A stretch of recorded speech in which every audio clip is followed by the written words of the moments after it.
Alors, je vous remercie. Gaël, est-ce que tu peux... Voilà, on va continuer le partage d'écran. Bonjour à tous. La diapo suivante, si tu veux bien. Voilà, deux mots donc sur le chantier conflits et projets dans lequel s'insère ce webinaire d'aujourd'hui. C'est un travail qu'on a commencé en début d'année à la demande de nos membres qui estimaient qu'il y avait, enfin, qui se demandaient s'il n'y avait pas une radicalisation des positions autour des projets, des politiques publiques au niveau local. Est-ce qu'il n'y avait pas une sorte d'accroissement de la conflictualité, d'une part, et puis d'autre part, comment mieux comprendre le conflit et comment mieux le gérer, et notamment gérer une de ces manifestations qui est la plus désagréable, qui est la violence. Alors, nous avons engagé pour ça plusieurs activités, une exploration bibliographique, hein. Je vous invite à aller sur le site de l'Institut, dont vous voyez l'adresse en bas de cette diapositive, où vous retrouverez une synthèse biblio. Nous avons également réalisé des webinaires avec des chercheurs, c'est au premier semestre de 2023. Et puis, nous sommes actuellement dans une séquence de webinaires, de 3 webinaires, de retour d'expérience. Donc, nous en avons eu un sur l'éolien le mois dernier. Il y en aura un autre en janvier prochain sur les projets d'aménagement urbain. Et puis celui d'aujourd'hui, donc, qui est centré sur les questions de médiation.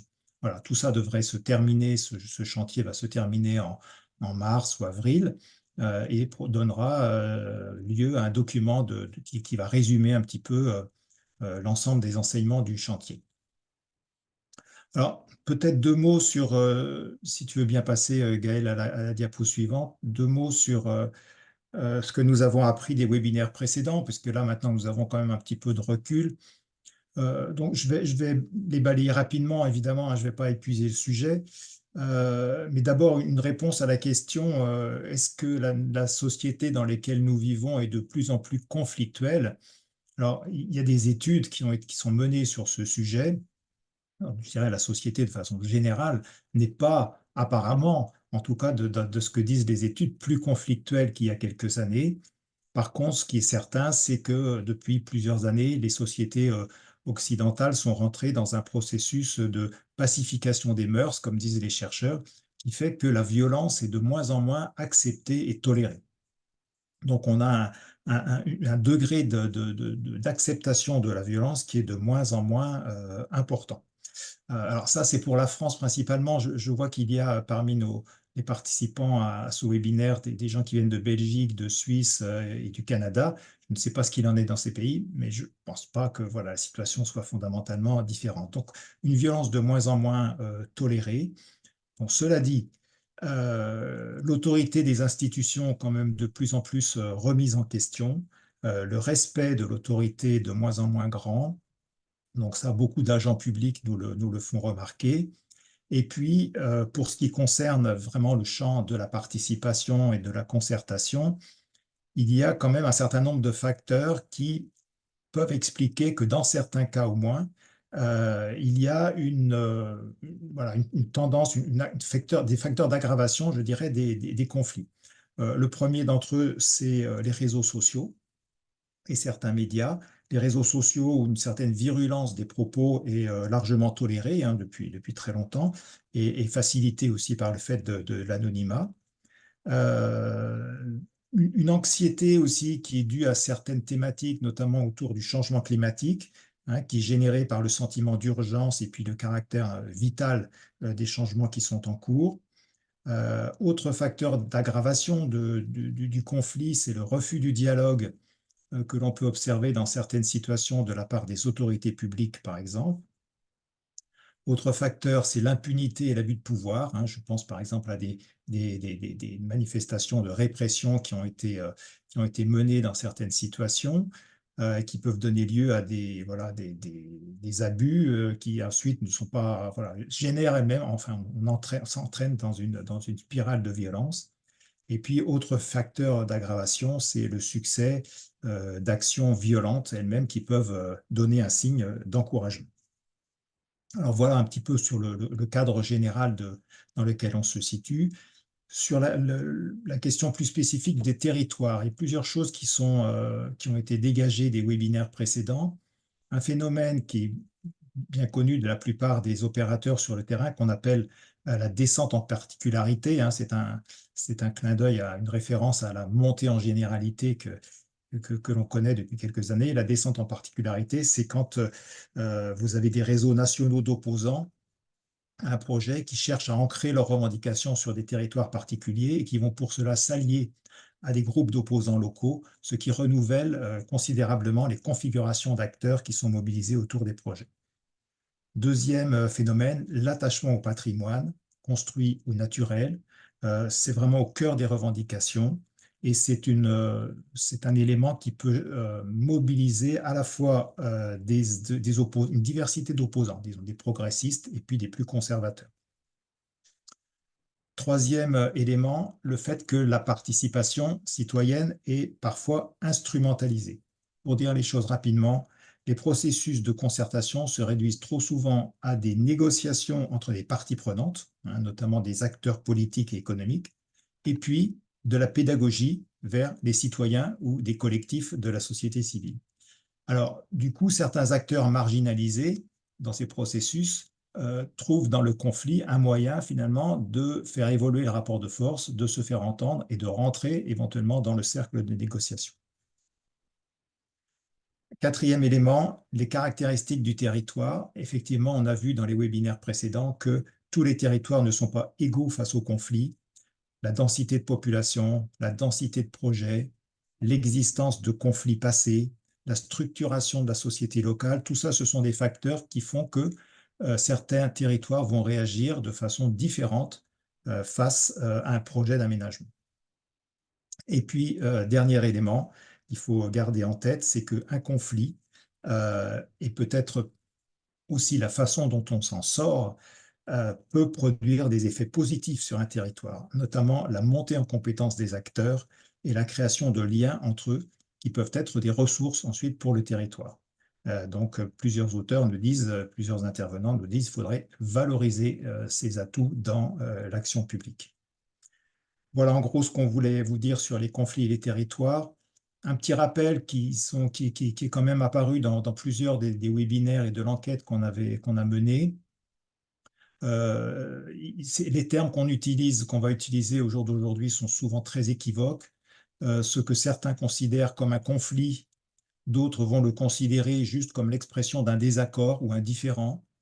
Ce que certains considèrent comme de la violence, d'autres vont le considérer comme l'expression d'émotions, la colère, le ressentiment, etc. Donc, voilà, nous avons une interprétation de ces termes qui est différente et puis un degré aussi d'acceptation du conflit ou de la violence qui est très différent d'une personne à l'autre. Voilà, donc c'est quelque chose qu'il faut garder en tête. Voilà en gros pour les enseignements de ce chantier. N'hésitez pas à nous faire part vous-même de vos propres enseignements si vous en avez. Et puis nous continuerons évidemment d'enrichir cette synthèse au vu des webinaires qui sont actuellement en cours.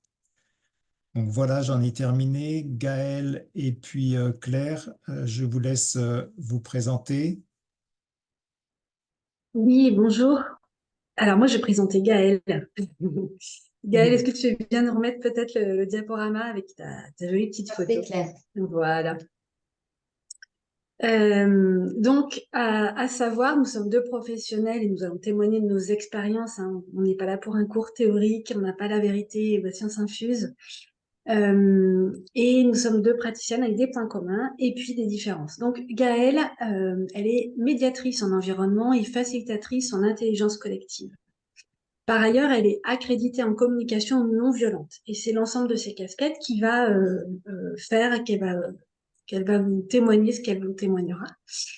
Son expérience antérieure, elle a travaillé au PNR du Luberon et au Graines PACA, qui est un réseau d'éducation à l'environnement. Aujourd'hui, donc, elle est indépendante dans l'agence GENOP et elle est également chargée d'enseignement à Aix-Marseille Université. Donc, elle propose, dans le cadre de GENOP, de la concertation, donc stratégie de concertation. Elle propose de l'animation et de la facilitation de dialogue territorial, de la formation et de l'accompagnement individuel et de la gestion de conflits. Et donc, à ce titre-là, elle est également membre de 2 réseaux. Un qui est plutôt sur l'intelligence collective, c'est Vision Collective, et un réseau communication non violente qui s'appelle Convergence. Et vous avez ses coordonnées sur la diapo. Hmm. Eh bien, merci Claire. Mais j'ai envie de te présenter également maintenant, avant de présenter peut-être les expériences en matière de gestion de conflits sur lesquelles on va s'appuyer. Donc, avec Claire, on travaille régulièrement ensemble, donc on se connaît bien. Donc, Claire Bouteloup, donc toi, tu es ingénieur agronome et docteur en sciences sociales de gestion de l'environnement, hein. Tu as fait une thèse avec AgroParisTech et l'École de hautes études sociales. Voilà, tu as travaillé précédemment à l'ASCA et à l'Agence de l'eau Rhône-Méditerranée-Corse. Tu es médiatrice et formatrice en médiation scolaire. Et tu as aussi déployé tes ailes autour de Voies croisées il y a quelques années. Tu fais des études sociologiques, tu fais de la concertation et du dialogue territorial, tu fais de la médiation environnementale, administrative et au travail, de l'accompagnement, et tu continues à faire de la formation également dans le cadre d'AgroParisTech Exécutive et de l'École du dialogue territorial GESER. Peut-être parler des expériences sur lesquelles on va s'appuyer, Claire. Je te laisse peut-être expliquer peut-être les chantiers où le conflit vient à toi. Oui, il y a pas mal de situations différentes. Avec Gaëlle, on a choisi de s'appuyer sur quelques-unes de nos expériences qui vous permettaient d'avoir une palette un petit peu des types de situations. Une première situation, c'était j'ai été appelée pour un accompagnement au sein d'une cellule d'animation Natura 2000. Le problème ciblé était un conflit entre 2 personnes, qui étaient quand même les 2 têtes qui devaient co-animer. Et en fait, il s'est avéré qu'il y avait avant tout un problème d'organisation, et ces 2 personnes aujourd'hui fonctionnent très bien ensemble.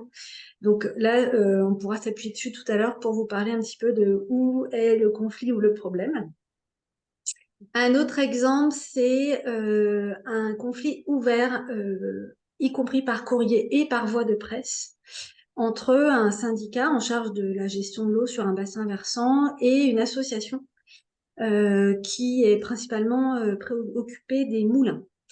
Et là, c'était dans le cadre d'un bilan, d'un contrat territorial ou contrat de rivière, selon où vous êtes en France. Et ce conflit ouvert était là. Et d'un autre côté, faire le bilan sans aller se préoccuper de ça, c'était compliqué. Donc là, c'était un peu une donnée d'entrée que j'ai essayé de prendre en compte au mieux. Et troisième situation, bilan de contrat territorial également, qui paraissait tout à fait fonctionner grosso modo correctement et de manière sereine. Et au fur et à mesure du travail, il s'est avéré qu'il y avait une grosse dissension politique qui faisait que même certains élus ne venaient pas aux réunions, y compris dans le cadre de notre étude de bilan concertée. Et l'idée était justement d'arriver à dépasser ça, parce que ne pas parler politique et stratégie dans le cadre d'un bilan en perspective, c'était quand même embêtant. Voilà. Ok. Et moi, je vais m'appuyer sur différentes situations. Une qui est assez d'actualité sur un projet de GEMAPI, hein, gestion des milieux aquatiques et protection contre les inondations, où là, il y a un projet de requalification de la rivière qui nécessite la coupe d'arbres et qui engendre un conflit entre les citoyens qui s'opposent à la coupe d'arbres et à ce projet qui vise à requalifier et redonner de l'espace à la rivière. Donc, un appui en tant qu'assistance à maîtrise d'ouvrage et animation des réunions publiques sur site avec les citoyens. Toujours aussi dans le thème de l'eau, un conflit sur un bassin versant, amont, aval, avec un conflit notamment basé sur le politique, avec des attaques médiatiques, mais en direction de politique. Donc voilà, du conseil que j'ai pu apporter dans ce cadre-là. Des interventions diverses dans le cadre de conflits internes aux équipes. C'est vrai que lorsqu'on travaille sur un projet de territoire, et ben, il peut arriver qu'il y ait des conflits entre les personnes, et ces conflits entre les personnes peuvent empêcher la mise en œuvre du projet. Donc, ça m'arrive régulièrement d'intervenir là-dessus, parfois missionner en cours, on verra comment, hein, au moment où justement la situation, on sent qu'il y a quelque chose qui gratte. Et puis, j'interviens aussi sur des conflits plutôt en lien avec des collectifs citoyens, des associations, Donc, des problématiques de gestion de projet interne entre des collectifs lorsqu'ils sont sur des événements partagés, des choses comme ça, l'habitat partagé, où là, ben, au sein du collectif, voilà, il y a souvent des difficultés à vivre ensemble où je peux intervenir également. Voilà un peu pour le cadre dans lequel nous intervenons, Claire, et puis on va peut-être poser quelques éléments sur, pour nous, le conflit. Qu'est-ce que c'est? Et oui. Je te laisse intervenir. Parce qu'effectivement, Pierre-Yves l'a dit tout à l'heure, il y a plusieurs manières de voir le conflit. Alors, nous, ce dont on va vous parler aujourd'hui, c'est une vision parmi d'autres, c'est la nôtre. En tout cas, on va considérer qu'il y a conflit dès lors qu'il y a à la fois un désaccord, qui peut avoir plusieurs dimensions, et une dimension relationnelle, communication qui est liée à ça. C'est que ce désaccord n'est pas traité de manière suffisante pour éviter qu'à un moment, il y ait un problème sur la relation. Alors, ce désaccord, il peut porter sur plein de choses différentes, et on va affiner tout à l'heure sur les prochaines diapos, donc je ne vais pas y passer trop de temps. Mais pour dire quelques mots, ça peut être des intérêts qui sont divergents. Je vais y perdre, j'y gagne, etc. Il peut y avoir des décalages dans les valeurs. Qu'est-ce qui importe en termes de justice au sens large, au sens politique et moral. Il peut y avoir un désaccord sur la légitimité d'un tel ou un tel à porter une démarche, à exprimer certaines choses. Il peut y avoir des problèmes d'organisation qui font des vrais hiatus dans le quotidien. Voilà, il peut y avoir plein de choses différentes. Et donc là, je vous ai proposé une image, mais ça parle peut-être qu'à des cerveaux qui sont plutôt géométriques ou mathématiques. C'est cette image d'un objet en 3D. Et selon de quel côté vous mettez votre projecteur, votre spot, selon donc de quel côté vous mettez ce projecteur, pour projeter sur un mur, ça va vous donner soit un rond, soit un carré, si c'est cet objet cylindrique que vous voyez. Et donc le désaccord, il peut être produit aussi parce que chacun de nous ne voit qu'une partie d'une réalité. Ce qu'on veut bien voir, ce qu'on peut voir, voilà, donc en fonction également des informations dont on dispose. Et donc, nous, ce dont on va parler avec Gaëlle, c'est que ce désaccord peut générer non seulement des problèmes de communication, mais des problèmes de considération de l'autre, par exemple. Donc là, on vous a proposé l'image de l'iceberg que vous devez connaître et archi-connaître. C'est-à-dire qu'il y a des choses qui vont se jouer pour les personnes dans la situation, qui relève de ce qu'on voit, la partie émergée de l'iceberg, donc ce désaccord par exemple, et peut-être de l'énervement ou de la tristesse, voilà. Et il y a toute une partie immergée, c'est finalement, mais d'où vient cet énervement, d'où vient cette tristesse, pourquoi ce désaccord est si compliqué à résoudre. Et donc, ça peut se traduire par plein de choses différentes. Il y a différents niveaux, si vous voulez, comme un thermomètre. Mais il peut y avoir des personnes qui ne se comprennent plus, en fait, ou qui ne se comprennent pas, qui ne s'entendent pas, quand on a une qui dit A, l'autre, elle entend B. Voilà. Et c'est hyper bizarre pour quelqu'un qui observe, mais ça arrive, en fait. Il y a des problèmes de confiance. Les personnes n'arrivent plus à travailler ensemble parce qu'elles sont presque convaincues que dans tous les cas, l'autre va faillir, que ça va pas marcher. Alors évidemment, du coup, une communication rompue va vraiment pas faciliter les choses, avec chacun qui va interpréter ce qui se passe comme il l'entend. Il peut y avoir des prêts d'intention. Et puis par ailleurs, il peut y avoir des effets de rumeurs, des clans qui se créent avec plusieurs personnes qui soutiennent un tel, etc., etc. Et par ailleurs, il peut y avoir des facteurs aggravants qui sont liés à la dimension publique du conflit. Donc là, c'est vraiment quand ça passe par voie de presse, par les réseaux sociaux, etc. Autre facteur aggravant, ça va être un historique de conflit. Plus ça dure, plus ça peut être compliqué à résoudre et à dépasser. Et puis des comportements violents. Donc là, on parle, Gaëlle et moi, là, de comportements violents physiquement ou violents verbalement, avec des attaques des personnes. Donc voilà, ça c'est juste nos premiers repères. Et puis après, peut-être, Gaëlle, est-ce que tu veux compléter? Oui, ben peut-être pour dérouler un peu les exemples, et puis après je pense qu'on va accélérer sur le reste, c'est voilà, par rapport à l'exemple sur les arbres, 4 collectifs citoyens d'habitants s'opposent à la coupe de 230 arbres inscrits dans une opération de renaturation. Face à ce projet écocide et au risque de passage en force par les élus locaux, nous refusons d'accompagner le chantier comme proposé par le vice-président. Nous demandons le retrait pur et simple du projet tel que programmé avant toute autre concertation. Donc là, on se rend bien compte de la différence de désaccord et aussi de la dimension relationnelle avec toute la dimension de confiance qui existe au démarrage de ce conflit. Oui, c'était une citation là que tu nous lisais, effectivement. Donc, il y avait ce terme d'écocide, il y avait cette crainte du passage en force, enfin, plus qu'une crainte, ils étaient convaincus que ça allait passer en force. Peut-être une autre citation.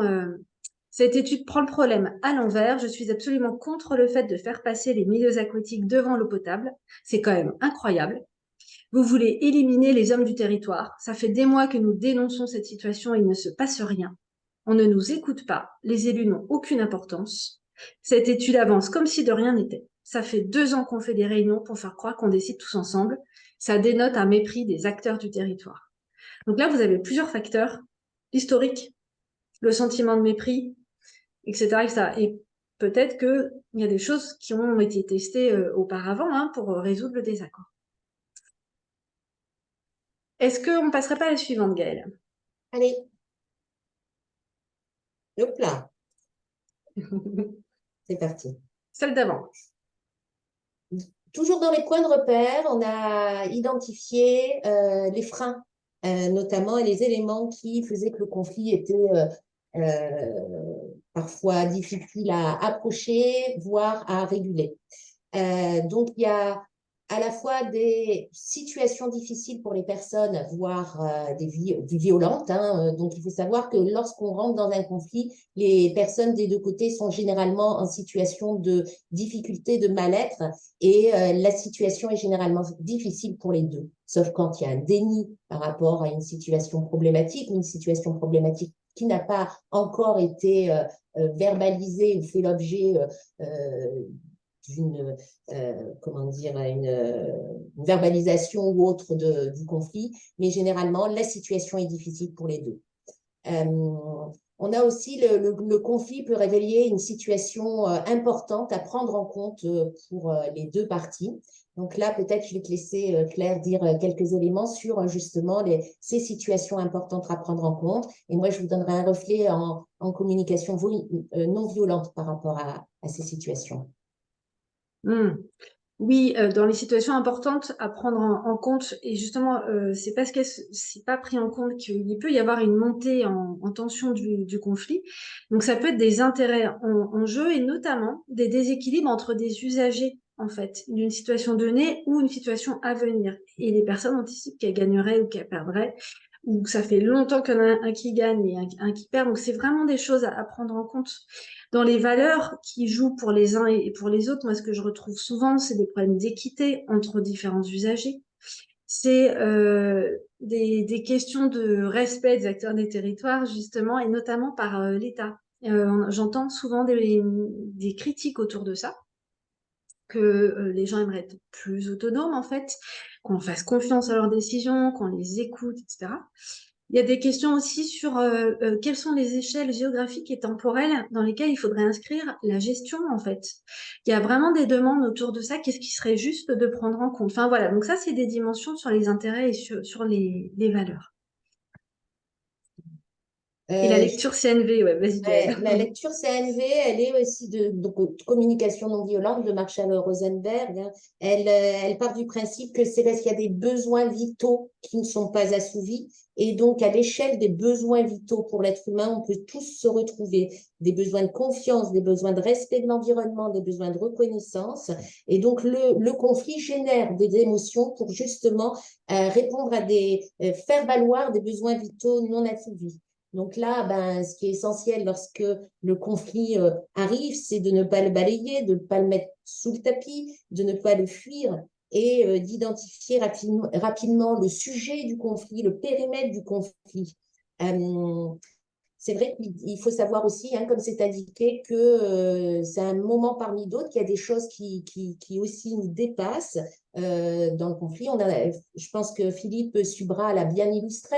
dans son précédent exposé. Donc, voilà, il faut avoir cette conscience-là. Et puis, surtout la conscience qu'en tant que médiatrice, nous ne sommes pas des sauveuses, c'est-à-dire qu'on attend souvent de nous de régler la situation, d'arriver à un accord. Et donc, nous, notre position, elle est vraiment en lien avec le code de déontologie de la médiation, c'est-à-dire que nous sommes garantes toutes les deux d'un processus apaisé qui favorise une médiation, hein, et accord si possible, et que, en effet, nous n'avons pas d'obligation de résultat quelque part.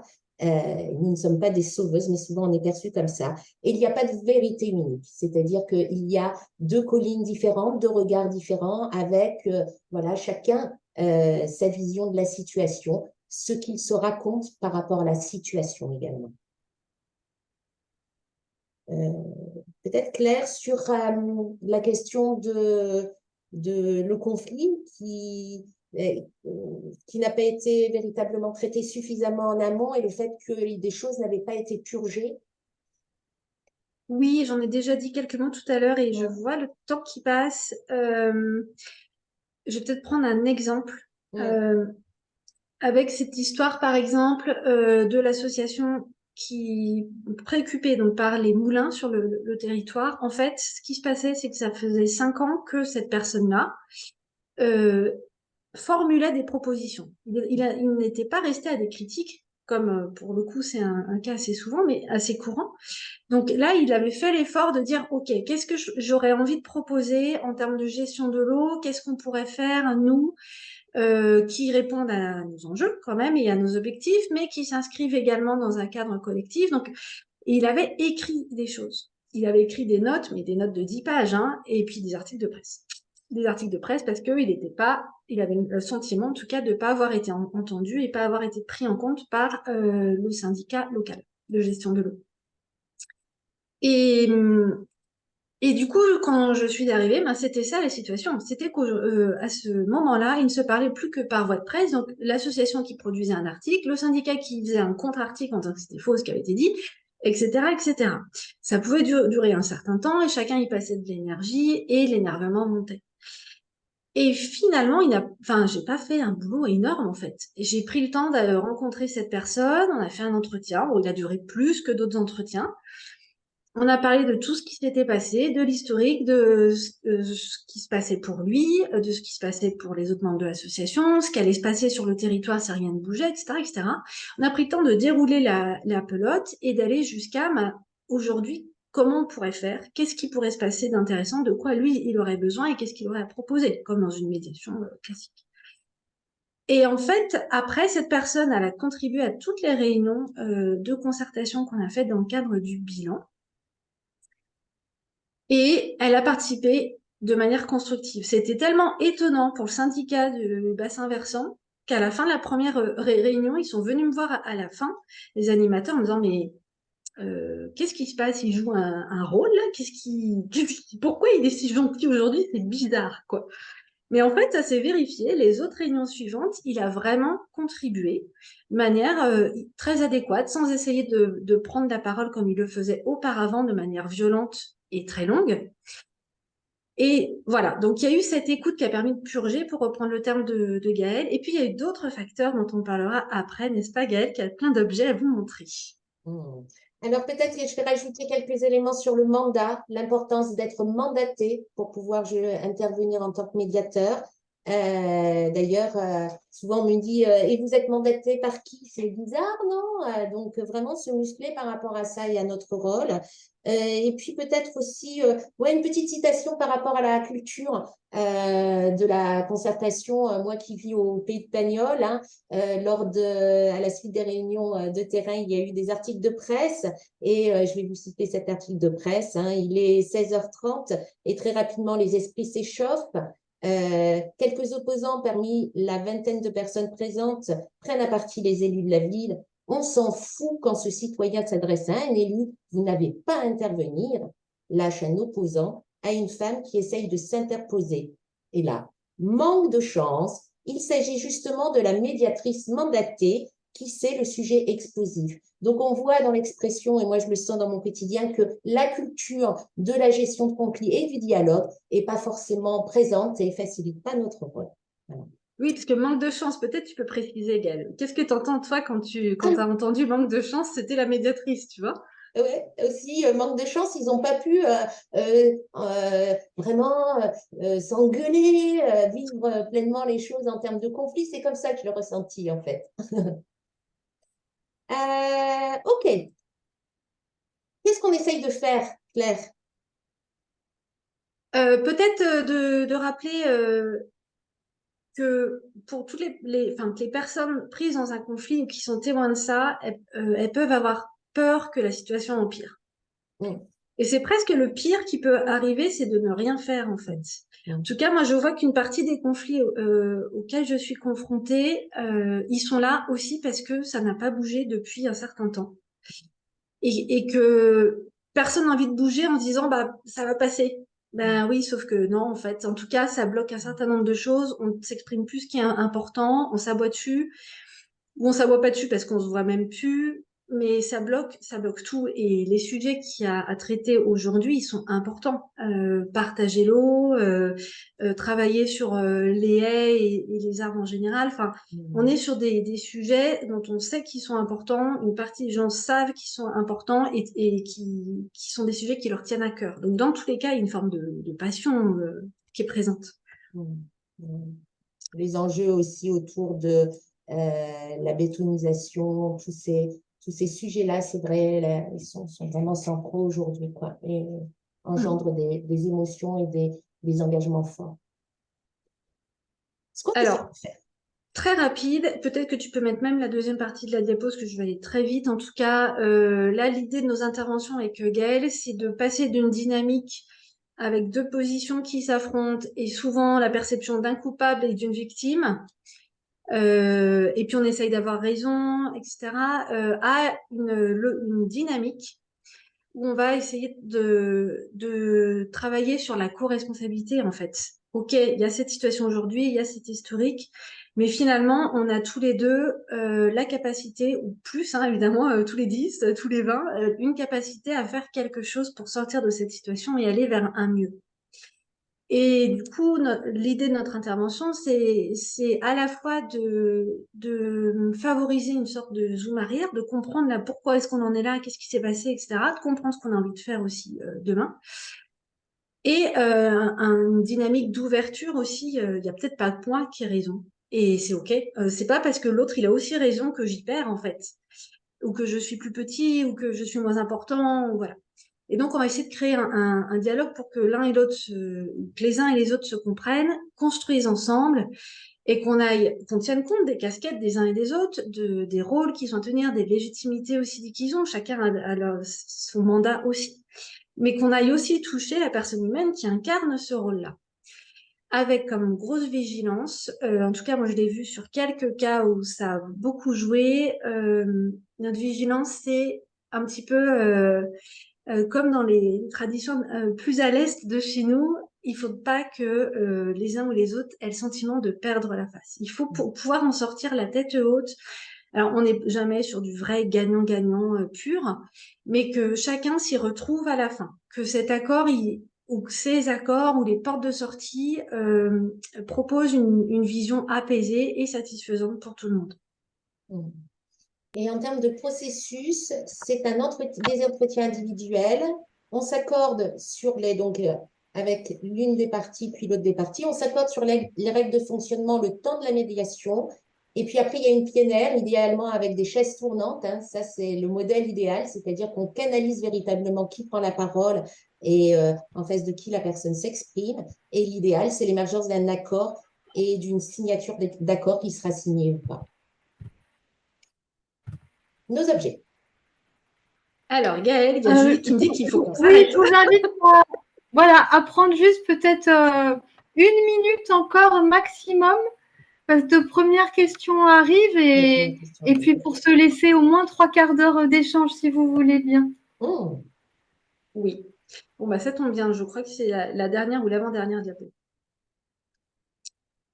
Nos outils.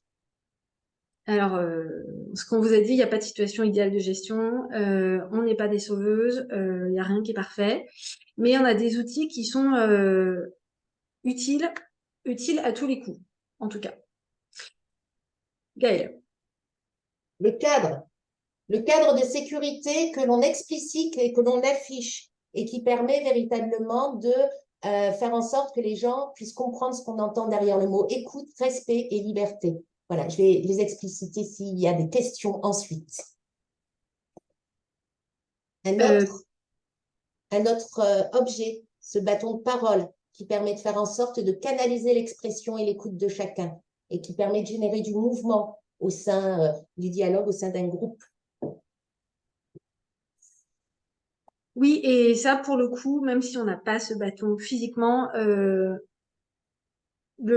fait de proposer que chacun ait droit à des temps de parole et que, du coup, on préserve du temps pour que chacun dispose de cette place-là, ça fonctionne. Je vois que sur la diapo, le mot, il est coupé. Donc, bâton de parole, en dessous, c'est canaliser l'expression et l'écoute. Et le deuxième tiret, c'est générer du mouvement. Troisième outil, la caméra. La caméra. Donc, la caméra, elle nous sert à deux trucs. Déjà, pour proposer que chacun observe uniquement les faits. Essayer, dans un premier temps, de se dire, mais en fait, il s'est passé quoi factuellement? Donc là, l'idée, c'est de sortir des interprétations, des prêts d'intention, etc., etc. Et puis, la caméra, on peut s'en servir pour proposer un zoom arrière. OK, cette situation de conflit, elle est tellement présente pour les personnes, en fait, qu'elles restent focalisées dessus. Mais autour, il se passe plein de trucs, en fait, pour elles et pour tout le monde. Et du coup, on peut s'en servir pour faire des zooms comme ça. Alors là, on est sur des outils au sens figuré, hein, je précise. À part que le bâton de parole, effectivement, peut-être le micro. Et puis, je vois la baguette magique de Gaëlle. Monte ta baguette magique, voilà. Alors nous, elle nous sert, c'est des questions en tout cas que je pose très régulièrement, mais si vous aviez une baguette magique, qu'est-ce qui serait intéressant? Qu'est-ce que vous aimeriez voir? Qu'est-ce que vous aimeriez qu'il se passe?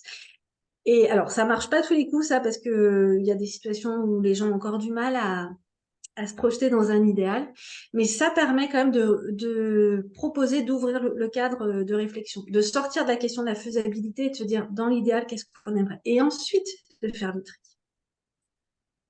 Et puis alors un autre objet, c'est nous, c'est le cœur, hein, c'est véritablement le corps et l'intelligence émotionnelle. Le corps pour capter le non-verbal et médier avec le non-verbal. Donc laisser faire en sorte que on puisse reformuler pleinement les choses, soit de manière miroir pour faire résonner ce que la personne a dit et montrer l'émotion qu'il y a derrière, ou faire des reformulations empathiques pour faire en sorte que les personnes elles puissent à la fois être entendues dans leurs émotions, mais également entendues dans leurs besoins et faire en sorte qu'on puisse justement favoriser la compréhension du point de vue des uns et des autres. Et pour nous, cette intelligence émotionnelle, elle est essentielle. Et plus j'avance, plus je me dis que sans l'expression de ces émotions et de ces besoins, on n'arrive pas à avoir une reconnaissance mutuelle de ce qui se passe. Alors, par exemple, ces connards, ils ont tout bétonné. Ces connards, ils ont tout bétonné ici pendant des années. On va nous enlever les dernières armes dont on dispose. Ils en ont rien à faire de la nature. Ça me fout en rage. Vous êtes en colère, madame, même en rage, comme vous l'exprimez, parce que la nature, les arbres sont essentiels pour vous. Vous dites que l'environnement général de la ville est bétonné et vous craignez que ce projet retire les derniers arbres dont vous disposez. Est-ce que c'est bien cela? Donc la personne se sent rejointe. Un autre exemple et on termine?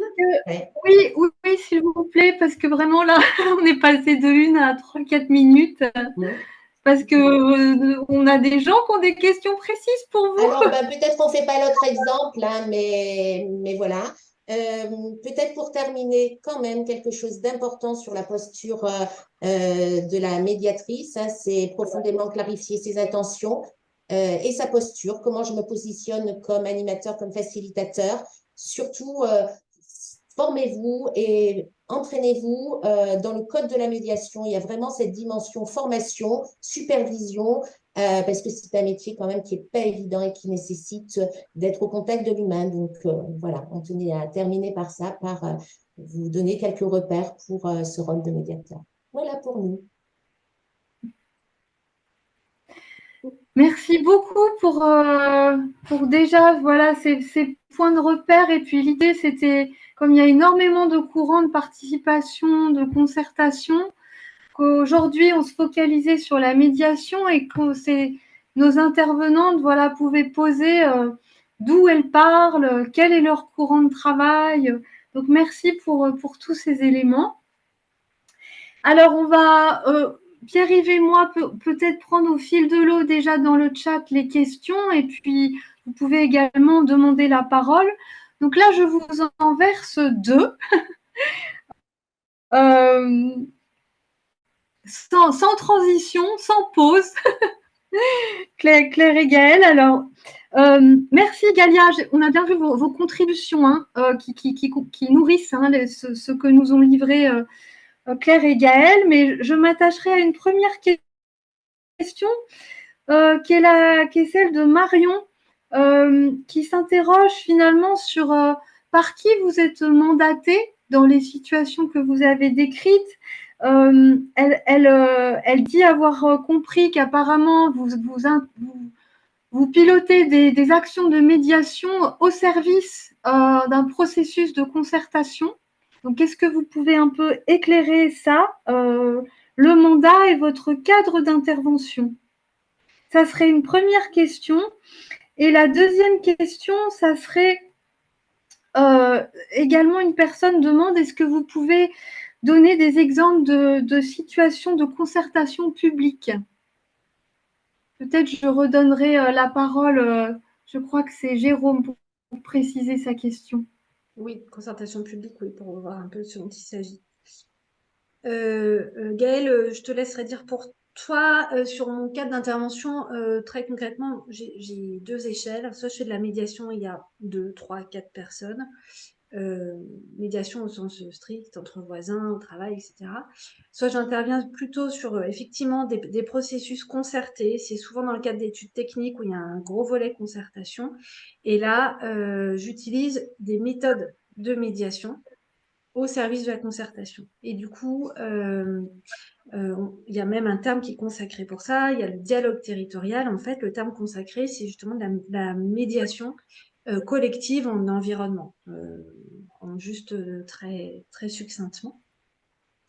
Donc voilà. Et du coup, le mandat, il est donné par le commanditaire. Donc souvent, je vais répondre à des marchés publics. Et c'est ce commanditaire qui a besoin d'avancer sur un truc, un partage de l'eau, un bilan, etc. De mon côté, ça intervient dans le cadre de missions d'assistance à maîtrise d'ouvrage que j'ai avec certaines collectivités, parcs, PCI ou aussi établissements publics de gestion de l'eau, EPAGE, etc. Donc, c'est des missions d'AMO qui concernent différentes dimensions, à la fois de la concertation jusqu'à de la gestion de conflits aux besoins. J'interviens également en direct, notamment pour les conflits d'ordre citoyen ou associatif, où c'est les personnes qui me contactent directement avec une demande. Et puis aussi, dans le cadre de projets de concertation, il peut arriver d'avoir un temps de stop et de gestion de conflits derrière. Voilà pour moi.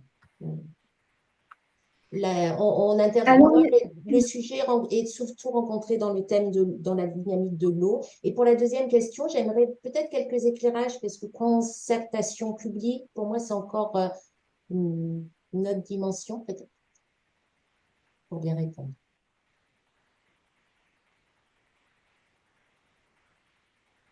Je ne sais pas si cette personne peut exprimer sa question.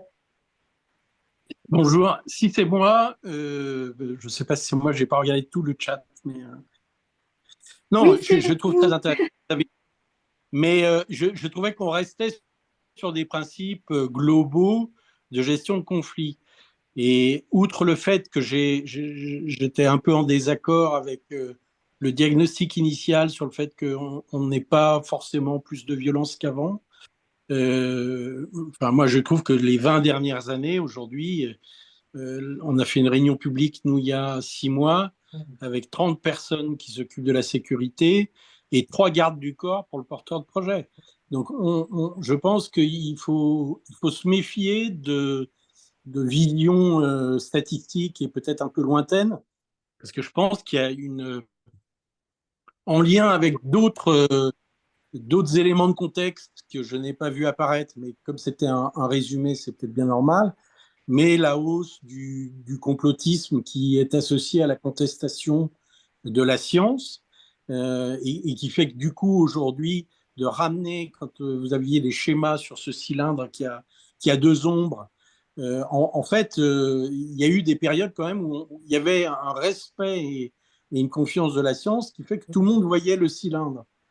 Aujourd'hui, je pense que c'est beaucoup plus délicat et que ce qui m'intéresse, c'est moi, c'était de se dire, ces conflits-là en concertation publique, ils ont des spécificités, ne serait-ce que parce que, si je caricature, entre un porteur de projet et un habitant, les enjeux sont complètement déséquilibrés, et quelquefois dans un sens, quelquefois dans l'autre. Ce qui est moins le cas peut-être pour un divorce ou la mésentente. Je prends un cas un peu caricatural parce que je suis du coup que sur le champ privé, mais où la mésentente entre deux personnes. Voilà qui me faisait réagir. Et moi, je partage l'évolution que vous pointez, en fait, et notamment par les médias, les attaques médiatiques masquées, en fait, qui mobilisent largement des citoyens. Et en fait, il y a un premier pas de non-dialogue, c'est-à-dire que il y a des forces qui ne vont pas taper à la porte de la collectivité pour comprendre déjà ce qui se passe avec une mobilisation locale et une mobilisation plus large. Je pense que Philippe Labro l'a vraiment bien expliqué dans ce webinaire et c'est vrai que moi je ressens vraiment cette dimension-là hein, dans les problématiques de conflit qu'on rencontre et on sent aussi au niveau des institutions une perte de confiance énorme et du fait une remise en cause et puis un mélange entre l'institution nationale, l'institution locale. On sent vraiment des forces très présentes qui rendent le conflit plus difficile et plus musclé. Oui, moi, je partage votre regard. Après, J'ai envie, pardon. juste un mot, ça te va? Juste une phrase. C'est que la médiation ne résout pas tout et qu'effectivement, il y a des problèmes à un moment de croyance versus fait, etc.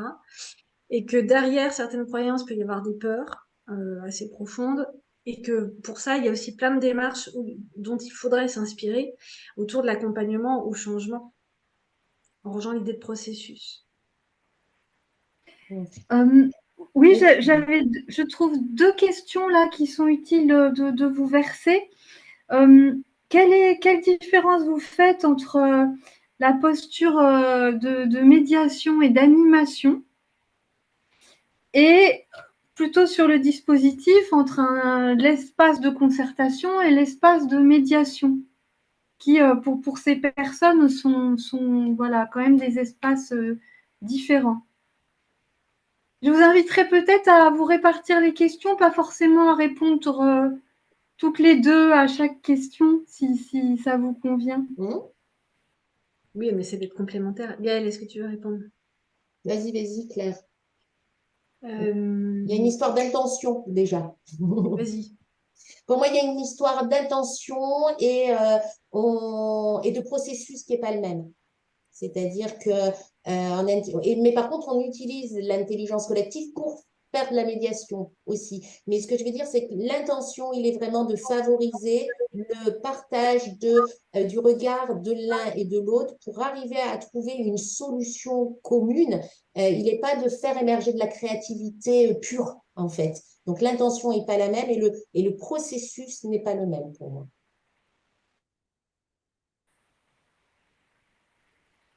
Je ne sais pas si ça répond à votre question. Oui, ça répond à la question et en même temps, Claire nous disait tout à l'heure, il y a des principes ou des outils, je ne sais pas, de la médiation qui peuvent être utilisés dans un processus de concertation, qui peuvent être injectés. Est-ce que tu pourrais nous en dire un petit peu plus? Qu'est-ce qui pourrait être à des concertants ou à des gens qui sont dans des situations de concertation, d'animation de processus de concertation, qu'est-ce qui peut leur être utile? Alors là, déjà, je précise que je ne fais pas des concertations à 100 personnes. Hein. J'en ai 20, 30, max.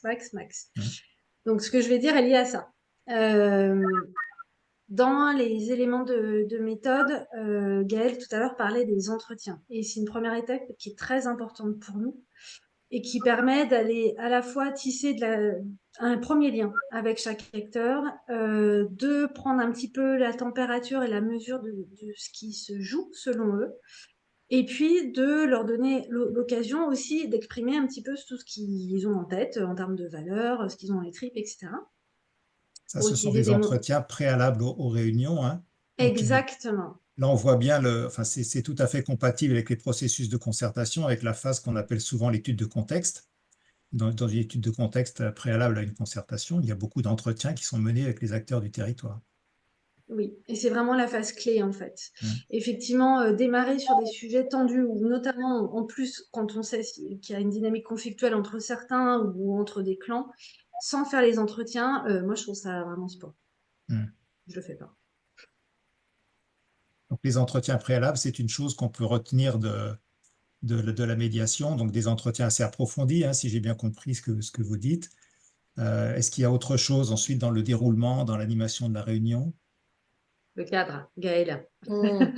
Oui, oui, oui, sachant que le cadre, même en concertation, on le pose, hein, mais c'est vrai que faire en sorte d'être dans une posture de neutralité, d'impartialité, et de le poser clairement et de poser, ben, c'est quoi écouter, ne pas couper la parole, faire en sorte de comprendre ce que dit l'autre, faire en sorte de s'écouter soi-même pour justement pouvoir être authentique dans notre expression, le fait de poser des règles de respect et de non-jugement pour faire en sorte que chacun puisse être libre et authentique. Ça, ce cadre, moi, je le pose à la fois en médiation, gestion de conflit, et je le pose également en concertation. Donc, il y a des ingrédients qui sont les mêmes. Mais moi, ce qui change vraiment, c'est la question de la bulle qui va permettre de creuser l'émotion, les besoins qu'il y a derrière et qui génèrent le conflit. Donc, il y a quelque chose de plus profond à travailler, en effet, en entretien individuel, quand on arrive à les avoir, parce que des fois, on n'y arrive pas. Et c'est vrai que dans les conflits où il y a des attaques masquées, ben, il y a des forces qu'on n'arrive pas à avoir en entretien individuel.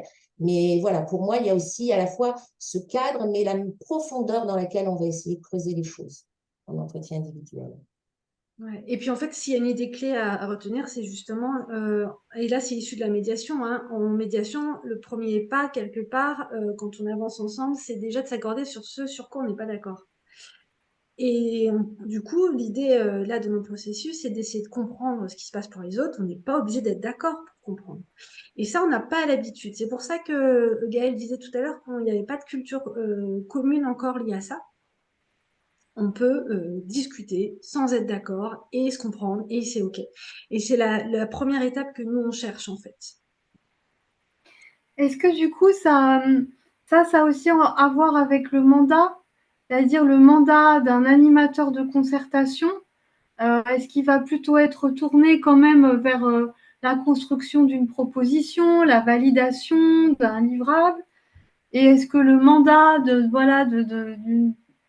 d'un médiateur ou d'une médiatrice va être différent, va être plutôt d'ordre relationnel?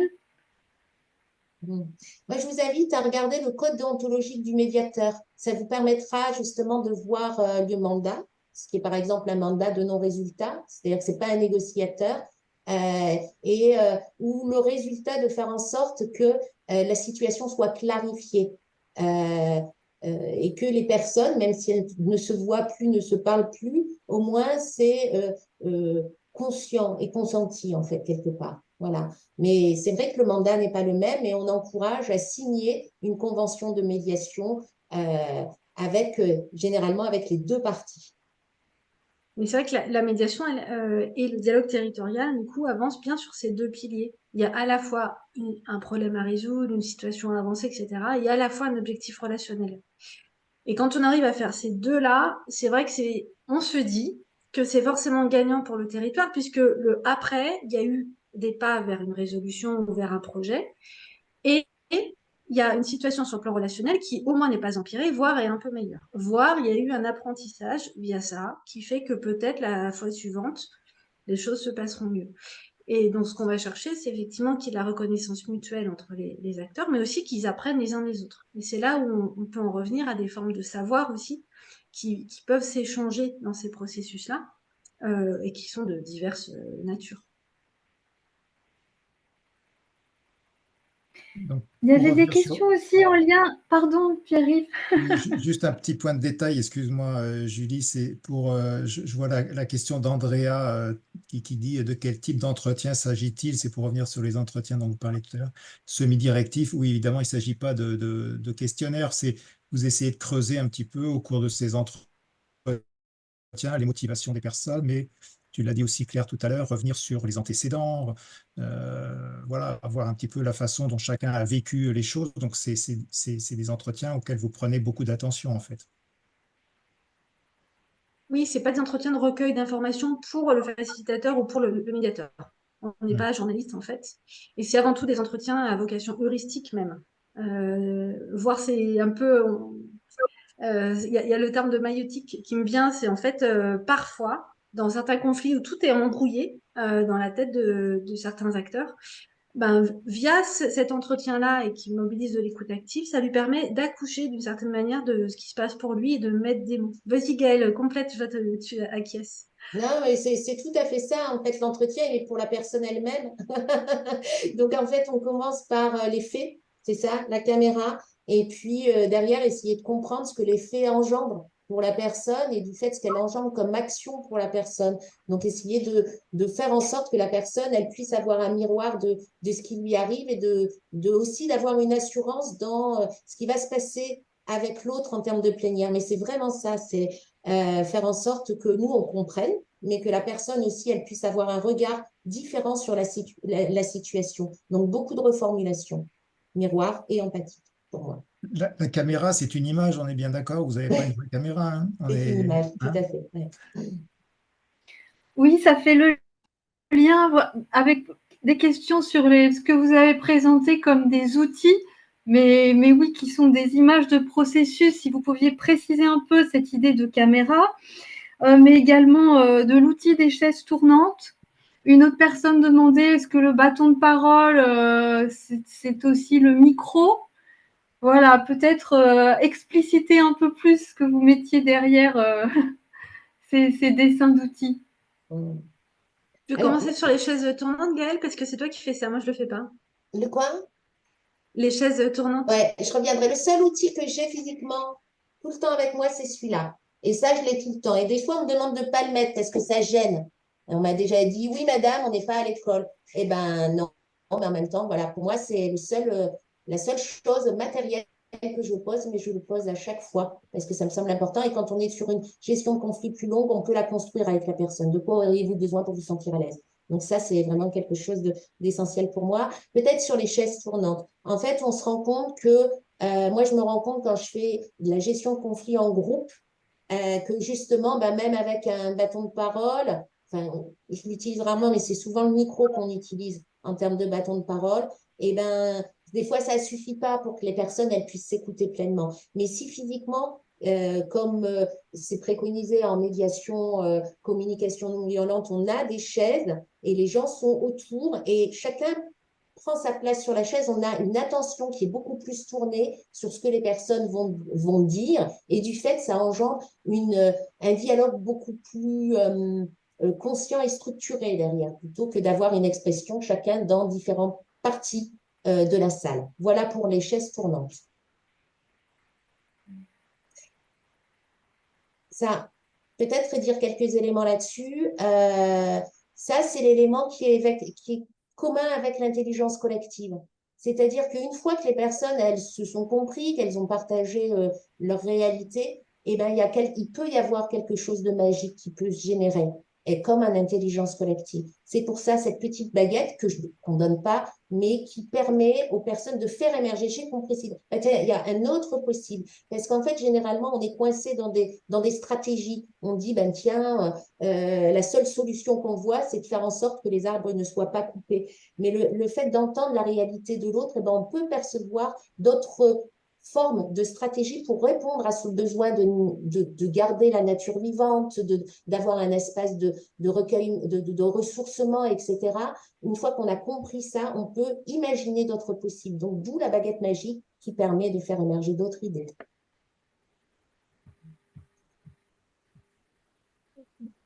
Après, Julie, peut-être, tu as ouais, une autre question? je crois que Pierre-Yves, tu as soulevé la question de la manipulation ou le fait, je sais plus, enfin, il y a cette idée que on fait des concertations un peu fictives. C'est pas manipulation, c'était concertation un peu fictive et du coup, voilà, ça se multiplie, mais et pour le coup, c'est quelque chose sur lequel on est attentive aussi. Faire de la concertation pour parler, mais pas pour se dire des trucs. Faire la concertation pour faire la concertation sans que ça puisse produire quelque chose qui sera intégré, qui servira, qui sera pris en compte, etc. Effectivement, ça ne peut que renforcer des tensions, en l'occurrence, une perte de confiance, etc.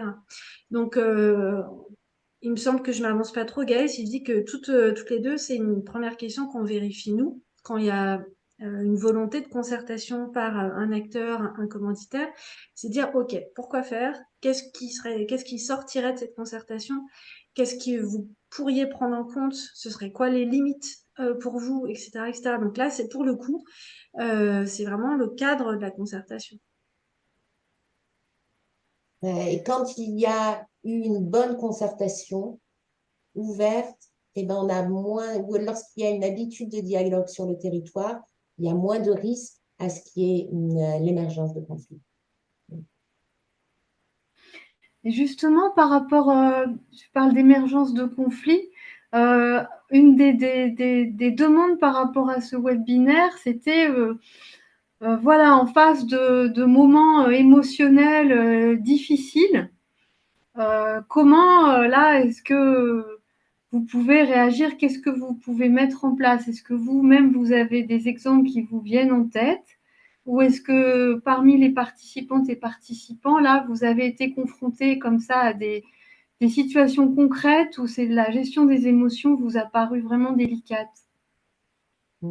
Alors moi, j'hésite plus à faire des pauses quand je sens que je suis dans une réunion de gestion de projet et que je le sens au niveau émotionnel, en fait. C'est mon corps qui parle au niveau émotionnel quand je sens qu'il y a quelque chose qui gratte. Et au moins déjà d'en prendre conscience.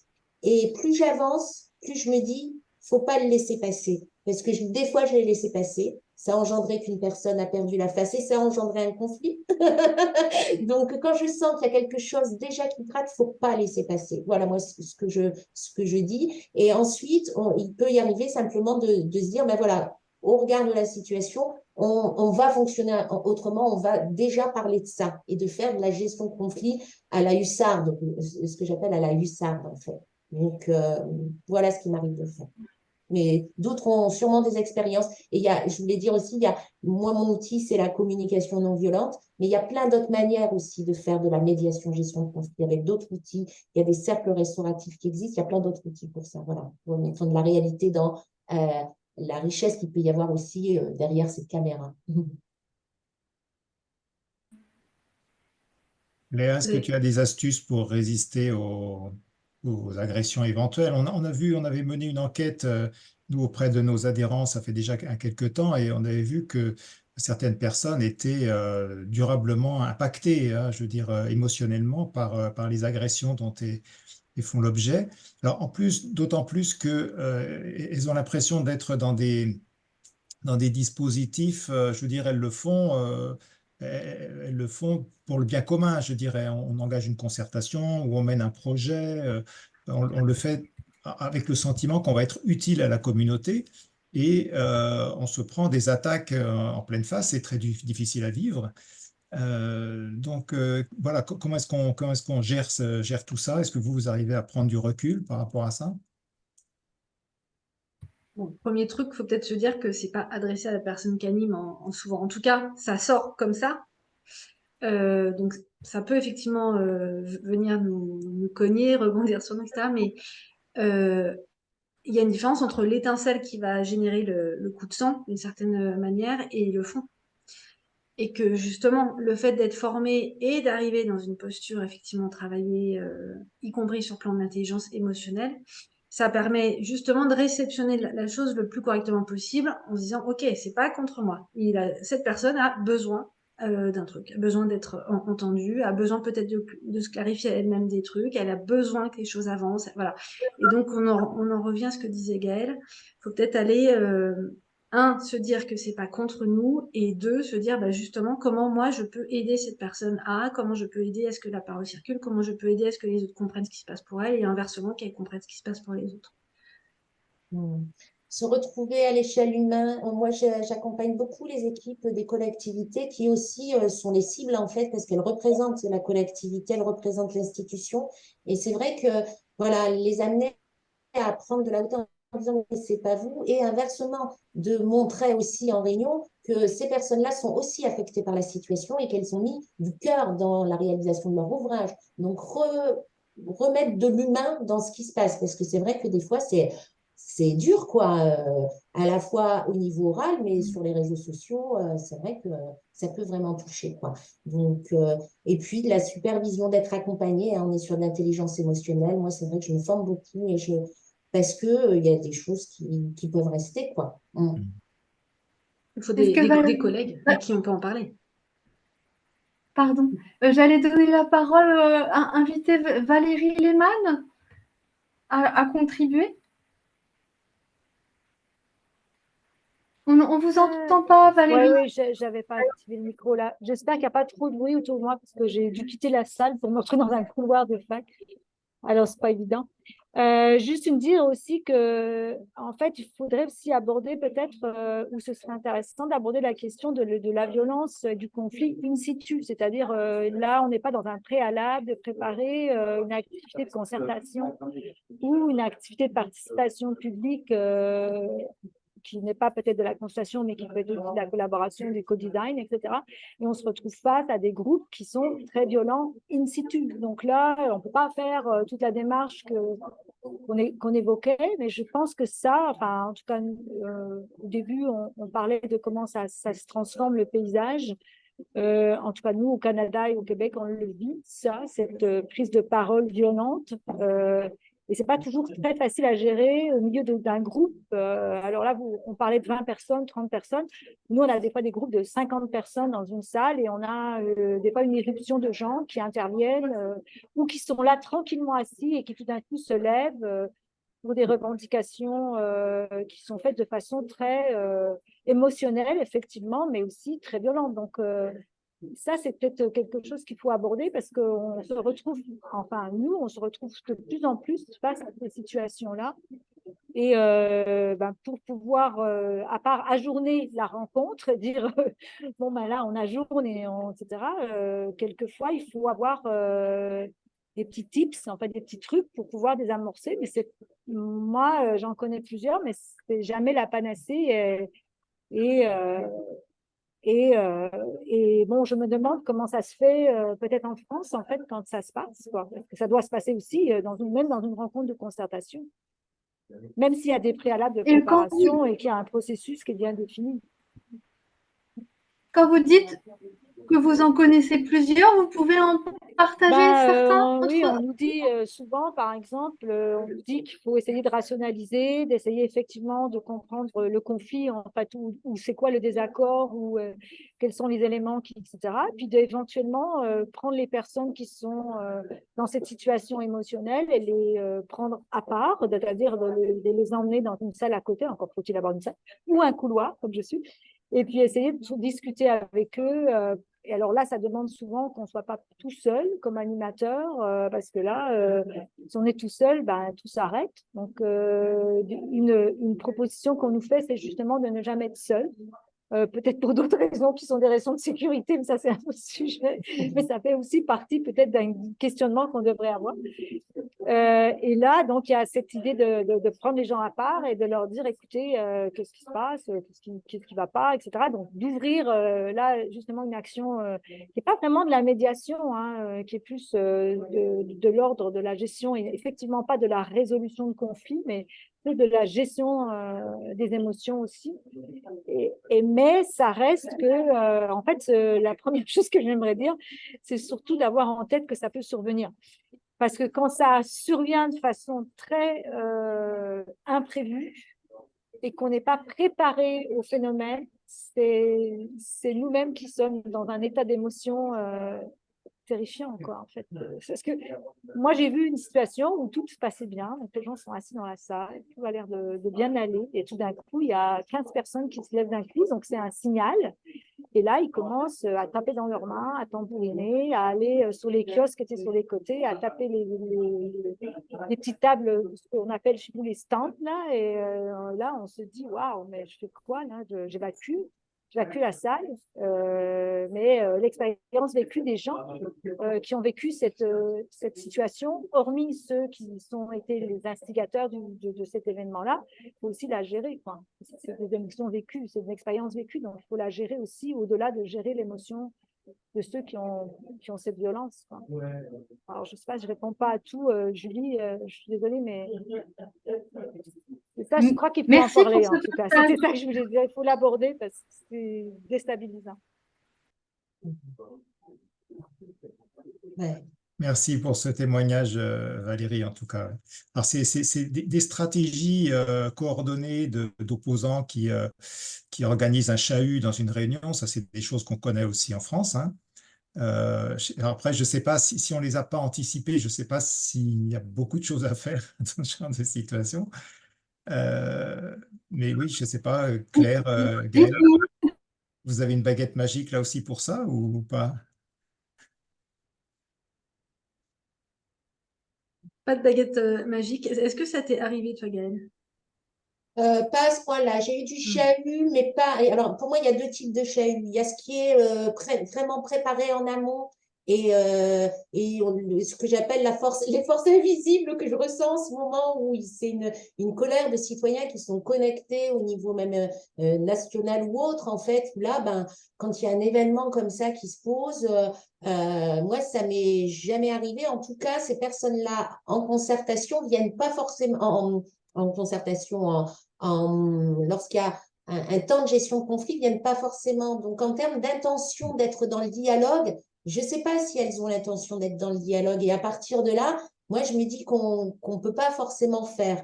Donc, ça m'est jamais arrivé très concrètement, une mobilisation comme ça en réunion. Par contre, il y a eu des mobilisations par rapport, oh, on n'est pas d'accord, hein, où là, c'était plutôt des personnes qui se connaissaient, mais plus localement et moins organisées. Où là, moi, ce que je fais généralement, c'est que je remets du sens pour les autres personnes qui sont présentes. Et généralement, les autres personnes qui sont présentes, elles aident quelque part à faire en sorte qu'il n'y ait pas telle prise de parole de groupe forte parce qu'elles ont envie d'autre chose. Voilà ce que je fais. Mais moi, je n'ai pas encore de réponse sur le cas où, oui, quelque chose d'hyper organisé, parce qu'on a je ne connais pas leur intention réelle de dialogue aujourd'hui, en fait. Ça se trouve, Valérie, c'est vous qui avez d'autres tips à nous partager qui seraient encore plus utiles. Bah, j'en ai pas trop, mais en fait, effectivement, ce qu'on nous suggère, et je vais répéter bizarrement ce que j'ai dit, c'est d'être vraiment, par rapport à des Pierry, d'être préparé, quoi, à ce genre de événements, parce que, alors bon, on n'a pas de règles de déontologie de sécurité, mais dans l'association dans laquelle je suis, c'est ce qu'on est en train de discuter. C'est là, on est quand même garant aussi d'un processus, certainement, mais comment est-ce qu'on gère la sécurité des personnes qui sont là? Est-ce que c'est nous qui devons... Je parle... Alors, en France, moi, j'ai déjà été présente et des fois, on a la chance d'avoir des sapeurs-pompiers, des corps de l'incendie, mais nous, les sapeurs-pompiers au Canada, c'est juste les incendies. Donc, vous pouvez pas, s'il n'y a pas d'incendie, vous ne pouvez pas avoir une protection civile de ce type-là, ça n'existe pas. C'est seulement des protections qui sont payantes et qui sont privées. Donc, on est en train de travailler à définir des règles de sécurité qui vont au-delà de reconnaître les portes de sortie et d'entrée. Mais non, mais on en est là, quoi. Donc, et dans certains dispositifs, c'est pas évident. Par exemple, en termes de tips, on nous propose de penser à une salle annexe pour justement gérer le groupe qui serait violent. On nous demande aussi de réfléchir à est-ce que les salles que vous avez ont bien des portes en double. Non, mais écoutez, là, vraiment, je suis au ras je sais pas, des fleurs, là. Voilà. On nous demande de réfléchir à tous ces dispositifs-là et maintenant de les intégrer dans nos interventions quand on décide de lieux, etc., de regarder comment on peut gérer ça. Ça ne fait pas des vrais types directement qui gèrent la question de la violence des personnes. Après, ils ne sont pas tous organisés. Hein. Ça peut être une explosion de violence parce que quelqu'un, lors d'une concertation, a amené une idée à une table et quelqu'un explose, ou plusieurs personnes explosent, et là, c'est pareil. Alors, quand il n'y a qu'une personne, bon, ça va, mais quand on est avec 5-6 personnes qui se retrouvent dans une situation comme celle-là, certainement. Donc, il y a l'idée de rationaliser, il y a l'idée, encore une fois, de prendre le groupe à part, de gérer, d'être à deux pour pouvoir ça. Il y a aussi d'essayer de travailler à déterminer exactement le moment où ça fait sursauter le groupe. Donc, de revenir un peu en arrière, c'est un peu de la médiation, d'une certaine manière. Mais moi, je peux vous dire, moi, je suis facilitatrice et j'ai beaucoup de collègues facilitateurs qui sont habitués à être facilitateurs. Et facilitateur, c'est comme vous l'avez très, très bien dit, c'est garant d'un process, d'un processus, mais il n'y a pas forcément cet apprentissage de l'émotionnel, en fait. Et cette leçon de l'émotionnel, c'est quelque chose qu'il faut, en fait, qu'il faut apprendre, quoi. Voilà, je peux pas, il y a beaucoup de choses que je pourrais dire, mais là, c'est peut-être pas leur tourne, je vois aussi, donc je ne vais pas prendre non plus la place. Voilà. Peut-être, oui, un dernier point d'échange. Je reviens à la remarque de Galia qui est que quand le conflit finalement peut être mis au travail, c'est une certaine forme de dialogue. Mais est-ce que le plus difficile, c'est pas de faire venir les gens avec cette intention de dialoguer? Est-ce que là, vous travaillez finalement, Claire et Gaëlle, pour amener les gens autour de la table, quitte à entrer en conflit? Alors moi, je les force pas à venir autour de la table. Mais là, c'est vraiment la démarche de médiation. Pour le coup, en médiation, c'est une démarche volontaire. Donc, si les gens sont d'accord pour être là, c'est ça qui va faire que ça marche. En revanche, on peut questionner avant le pourquoi ils seraient pas d'accord, qu'est-ce qui ferait qu'ils seraient d'accord. Donc là, l'idée, c'est notamment dans les entretiens préalables d'aller questionner en fait pourquoi est-ce qu'il veut pas. Qu'est-ce qui l'embête, qu'est-ce qui craint, etc. Et qu'est-ce qu'il aurait à gagner à venir ou qu'est-ce qu'il aurait à perdre à pas venir. Donc c'est des questionnements. En tout cas, moi je suis pas dans une démarche où je vais essayer de les convaincre de venir parce que c'est bien.